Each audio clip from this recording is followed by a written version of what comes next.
bad feeling about this. I have a bad feeling about this.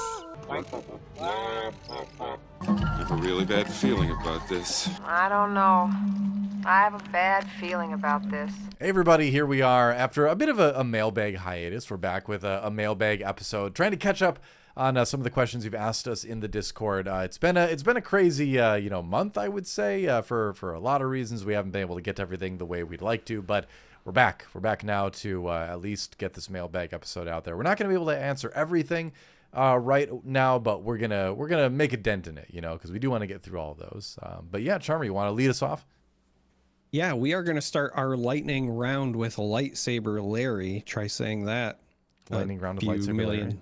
Yeah, a few million times fast. Oh, a few million. So, that's too many for me. Sorry. Well, you got to do it at light speed for Lightsaber Larry. You know what I mean? Sure. Can't be lacking.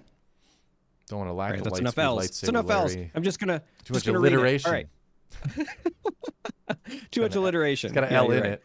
Yeah. Yeah, L in it. All right. So, first one. Do you think Star Wars Unlimited would benefit from an 8-pack pre-release or sealed format like how Flesh and Blood did with their Part the Mist Veil set? I don't think we really need it.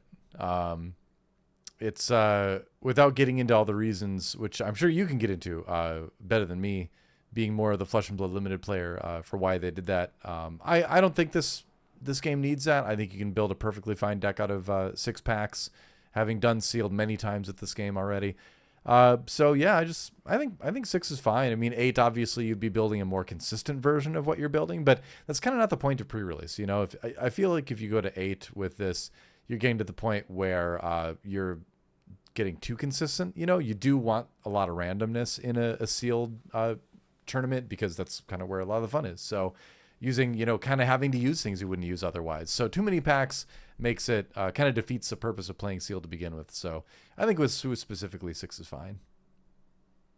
I think that 6 is totally fine, and I will, as quickly as possible, try to go through the reasons why 6 is fine for this game, but why Flesh and Blood ultimately needed 8.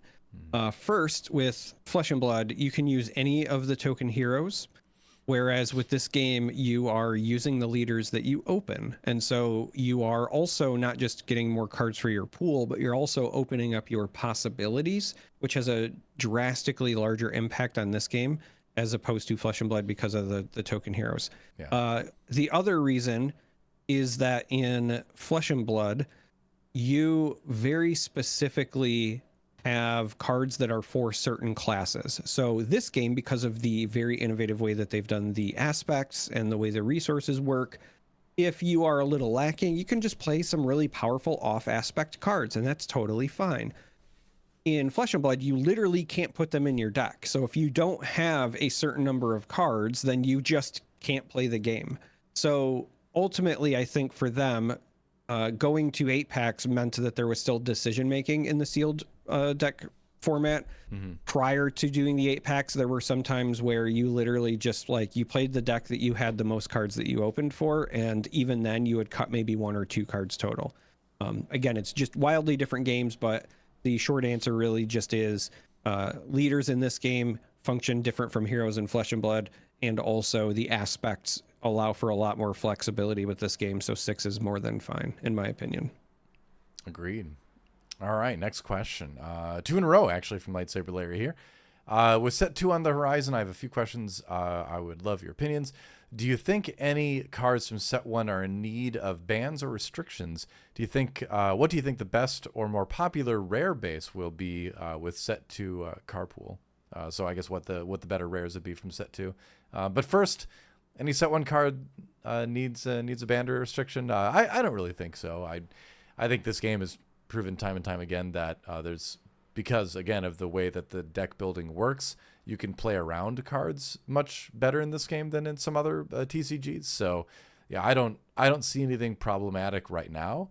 I'm not saying they'll never need it, but at the moment, nothing really stands out to me. Yeah, I agree. Set 1, in the set 1 meta, there was nothing that jumped out to me as hey, this is just super problematic. Yeah. And set 2 it's too new to, I think, jump to any conclusions, but also it's introducing some cards that are equal or arguably more powerful than some of the set one cards. And so even if there was something in set one that was a problem, I don't think that getting rid of it makes sense when there's just going to be more options. The only way that something like this would ever need to be a thing is if there was some unforeseen or unintended interaction between a set one card and a set two card that fundamentally broke the game. And I just don't think that exists right now. So I'm going to go with no. For the part two of the question, though, I think this is a very easy answer. It's still Energy Conversion Lab in my mind. We got no new rare bases in set two, and the card pool didn't give us, I think, enough to consider the other bases more often than ECL. I do think some of the other bases got some help. We've got a lot more things that care about shield tokens and care about upgrades. So the blue base, I think, gained the most ground in terms of usability. It went from, I almost never considered it, to I legitimately have considered it a few times, especially like in Mandalorian lists, the Bo-Katan blue list I was talking about. I was like, man, that's a free upgrade, and there's so many things that care about upgrades. I think it is legit ground. a good consideration for that deck in particular. But Gar as far as most popular, it's still just going to be ECL for most people. Yeah, I agree there. That said, I do think Tarkin Town is a little bit better than it was before too. I've seen Ray lists use Tarkin Town. I've seen Cad Bane lists trying to use Tarkin Town. Obviously, that's a good one with Cad Bane because you're going to get a lot of free 1 damage on your opponent's stuff. We're still at the point in the game where a 25 health base feels like a big risk, though, and I just don't know if any of it is really worth it outside of ultimately outside of ECL. But I do think, like you're saying, that both the security complex for the shield token, and I'll throw in there Tarkin Town. I think Tarkin Town is a lot better now too. Are worth considering. I think we're going to see those two a little bit more than we did in the past, but not a huge amount, not as much as ECL probably. ECL still super good. Yeah. Moving on. All right. Question Next number 3. question. This is from T-Bird ASDF. Breaking the rules. If you could pick a heroism and a villainy leader as your pair for Twin Sons, who would your pair be?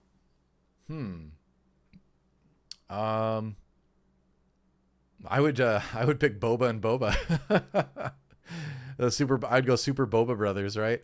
Because you've got the plus attack helping you eliminate enemy units and trade better, and then you've got Boba turning those eliminated units into readied resources with which to play more units. So I think a aggressive tempo-y Boba list would be pretty fun.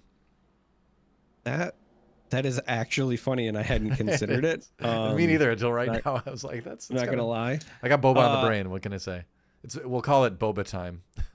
So my knee-jerk reaction when I saw this question was Sabine and Iden, because that's what I wanted to do all set one. They're my two favorite characters that were in set one. And if I could play them both together, even though they don't have any synergy whatsoever, it's just I really like these characters, so I want to play them together.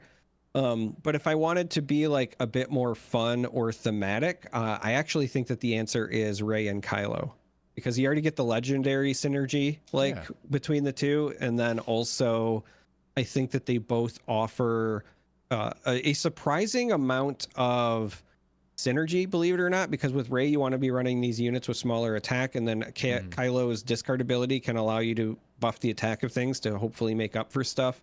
If you're playing shielded units, a lot of times they're understated to make up for the shield, so he can help buff those. So I do think that there is like an actual interesting deck build there, and it's also just thematically a lot of fun. So that's my other answer. All right, that's cool. Those are both good answers. I think we have enough to do with Twin Sons just being in the same hero / villainy category, but it is fun to think about the crossover events, right? What are the possibilities there? But let's move on to according to Dummy, the feeliest of mailbag questions. Feeliest. Okay. Will IG-88 become playable / competitive? The answer is no. He will still be on the gimmicky side, where feel free to play him if you want to. And there's some very good IG-88 players out there. Keep in mind that just because a leader isn't at the top of the metagame doesn't mean they aren't good. Most leaders in the game fall into like, B tier, right? And IG-88, if piloted well, if you have a very swarmy deck with a lot of units, which, yeah, you can do that better than ever now, you can still, you could win local events, right? So yeah, I don't think IG-88 will become competitive per se, as in the upper echelons of competitive play, but I think he's already playable, and he's only gotten more playable from set 2, and he's only going to continue to get more playable. So if you like IG-88, if you're a big fan of IG-88, go for it, I think you'll have some fun. Yeah, you kind of stole my answer. Sorry. I think he's playable. I don't think that he will ever be a top tier choice, but I will say it's looking brighter for him after set 2, specifically when you look at the amount of swarm options that you got with command. Cards like Cobb Vanth go such a long way for just always ensuring you have more units than your opponent to make IG-88 and his abilities relevant. And if you can go wide enough on your flip turn of 5, you're basically daring your opponent to have some sort of sweeper, right? You're saying, like, do you have bombing run? Do you have overwhelming barrage? Because if not, I'm about to hit you like a truck. I definitely could see a situation where an IG-88 list could sneak up on somebody. Well, you've also got some cool stuff in command, like Bounty Hunter's Quarry, right? Where that lets you go and find a unit and play it for free. You've got, what is the other one I'm thinking of? You've got Timely Intervention, which lets you ambush things in too. So that's another unit that you can just suddenly get out and attack with right away, and potentially enable, you to use IG-88's ability later in the turn. So specifically, yeah, IG-88 command sounds like an interesting brew. So yeah, go play it and then let us know how you do. I am curious about that. Let's move on. Next question. You want to read it? Yeah, are we going to do Grand Moff Guilty's question? Sure. Yeah, we can do that. Yeah, we're kind of doing a rapid fire one today, so we're trying to do the rapid fire one. So this is a bit of an older question because it's referencing an older dev stream, not the OP one from today, but Grand Moff Guilty asks, during the stream today, the devs spoke for a moment about themes of sets. So how Shadows of the Galaxy is like the underworld vibe. Spark of the Rebellion obviously had that Rebellion versus Imperial vibe. And then the question itself is, what themes do you expect to have sets revolve around them in the future, and what themes would you like to see a set designed around? And though Grand Moff Guilty did not include this, I will say no cheating and saying anything that we expect to be in Twilight of the Republic, because that's already, like, we know the name of it, we and kind of know. We've also seen 2 cards from it, so I think we all kind of know. So yeah, no cheating there.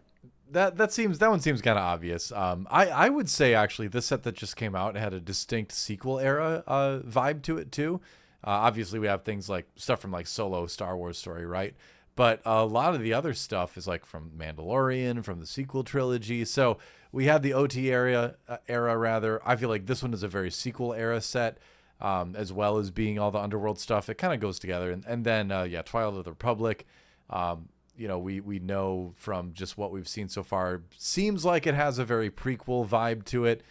So I guess going beyond that, are we supposed to predict like what other themes, what other eras? Yeah, potentially. So Well, I mean, I don't know if it's era or theme, or like, I guess you could say an era could be a theme, but like in my mind, what themes would you like to see a set designed around? I have an answer for that. For that. And I've told this to the developers at Fantasy Flight. I've even told them I know what your answer is. I've too, even told them I would design it for them. And you know this. I want a pod racing set. That's right. I said a pod racing set with alternate win conditions. So you have things like bases that are racetracks, and you have to do things with your units to win races instead of just, and you're still trading units and all that. You're still playing the game, but you're also doing this kind of side thing to try to win races and in some way win the game via that. And then you have all the pod racing units, and then they're racers, right? And you have some way that those interact or something. And so that's what I want. That's my request. And you're well aware, Fantasy Flight, that this is what I want. I've told you this to your faces multiple times. So I hope someday we get a pod racing, set. Now that I've said that, maybe I've pushed it too far. Maybe we never will, but who knows? Who knows what the future holds? But that's my hope. Give me the pod racing set.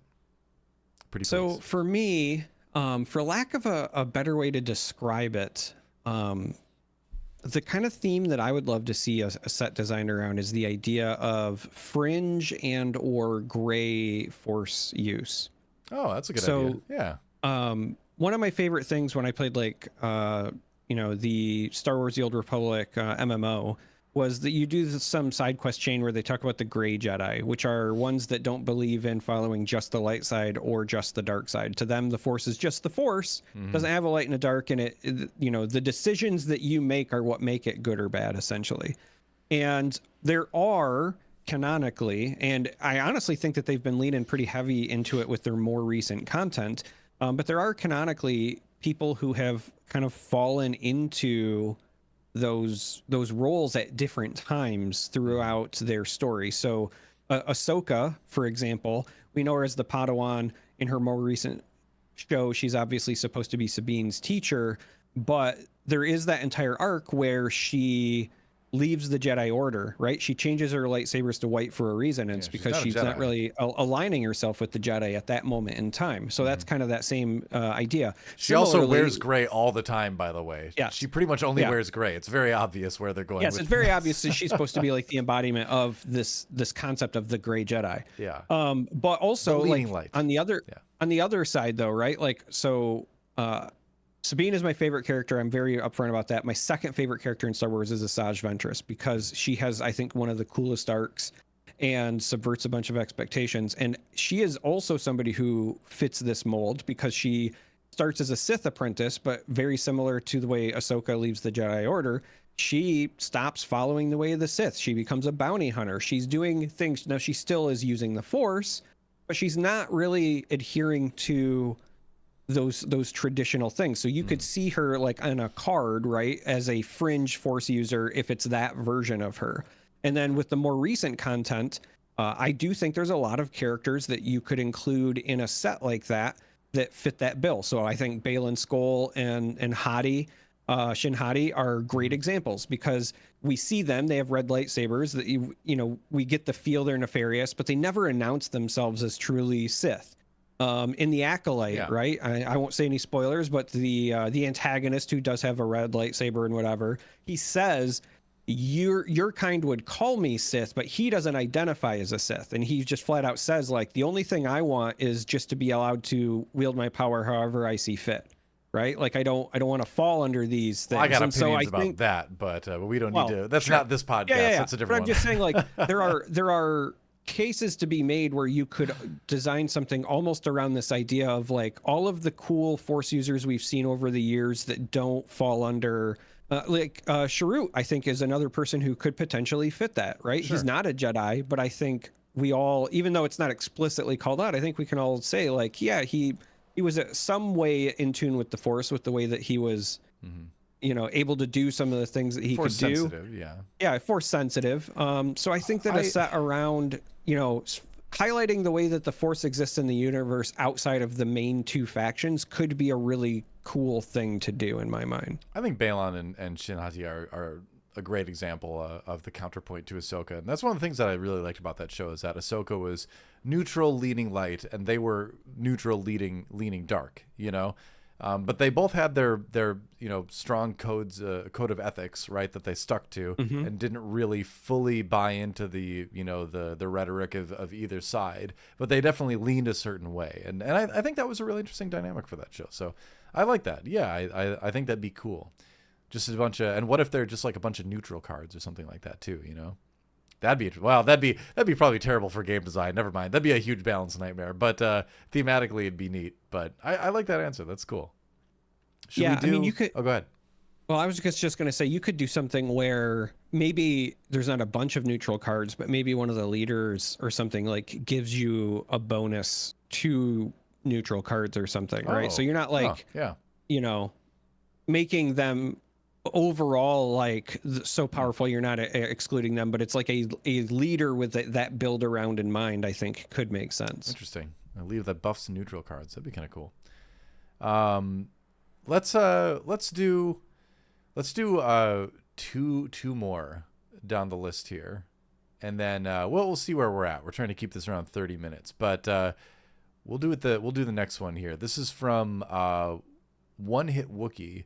Do you think that's the next one, right? Yeah. Do you think there will ever be leaders that deploy from ground to space like Han that deploys in the Falcon? It could also have an alternative deployment conditions like deploy if you control X resources, plus have Chewbacca in play.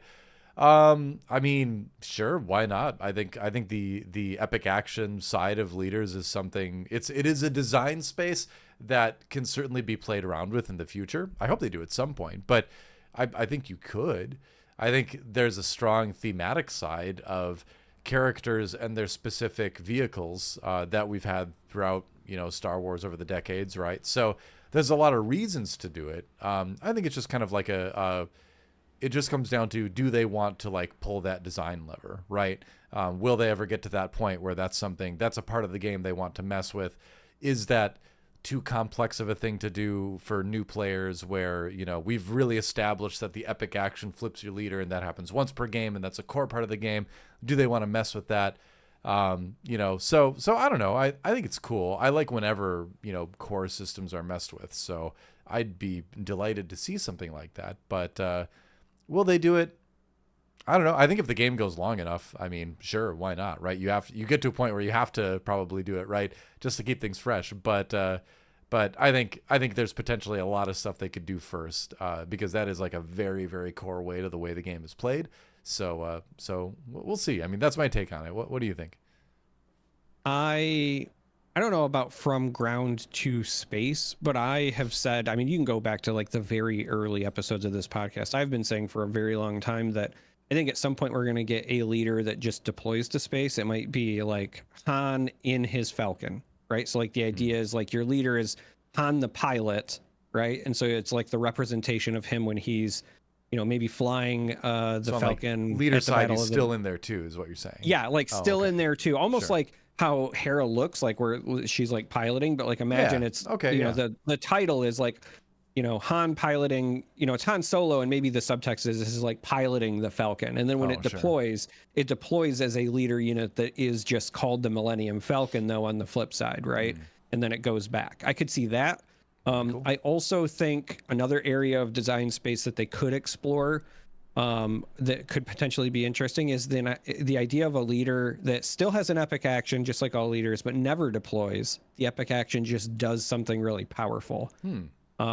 A case that I could make for that would be somebody like Snoke, who, like, let's be honest, never really did anything. He just definitely didn't deploy in the movies. Definitely didn't deploy. I know we got a unit, but like somebody like him, where like maybe your epic action is just doing something like really influential or powerful or whatever, would be interesting to me, right? Obviously, people like having leaders that flip. It's it's a core part of the mechanic. Obviously, the showcase and all that fun stuff. So maybe there's something else on the other side. I don't know. Maybe the epic action is